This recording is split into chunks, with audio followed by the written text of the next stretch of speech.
உயிர் வாழுங்க. அதாவது மனிதர்கள் புழங்காத பூங்காக்கள் மற்றும் தடைப்பட்ட இடத்துல 40 ஆண்டுகள் கூட இந்த மயில்கள் உயிர் வாழ வாய்ப்பு இருக்கு. இந்தியாவில் பெரும்பாலும் மயில்கள் வேட்டையாடுறதுனால தான் அழிஞ்சு போகுது. 1972 இயற்றின சட்டம் என்ன சொல்லுது அப்படின்னா, மயிலை வேட்டையாடுறது ஒரு தண்டனைக்குரிய குற்றமாகும் அப்படின்னு சொல்லி இந்திய தண்டனை சட்டம் இயற்றப்பட்டிருக்கு. இந்த மயில்களோட கால்கள் சவ்வு மாதிரி இருந்தாலும் அது என்னைக்குமே நீச்சல் அடிக்காதுங்க.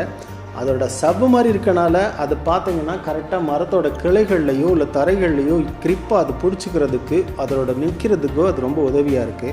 பெண்மயிலை காட்டிலும் ஆண்மயிலோட தோகைகள் அதிகமாக இருக்கனால கூட அது நீச்சல் அடிக்குமா அப்படின்னு கேட்டிங்கன்னா அதுக்கும் வாய்ப்பே கிடையாதுங்க. பொதுவாகவே மயில்களோட உடல்கள் ரொம்பவே அழகான ஒரு வடிவம் இருக்கனால நம்ம கண்கள் கொள்ளைகொள்கிற அளவுக்கு அவ்வளோ அழகாக இருக்கும். நம்ம உலகத்தில் எத்தனை வகையான மயில்கள் இருந்தாலும் நம்ம இந்திய மயில்கள் போல் அழகாகவே இருக்காதுங்க.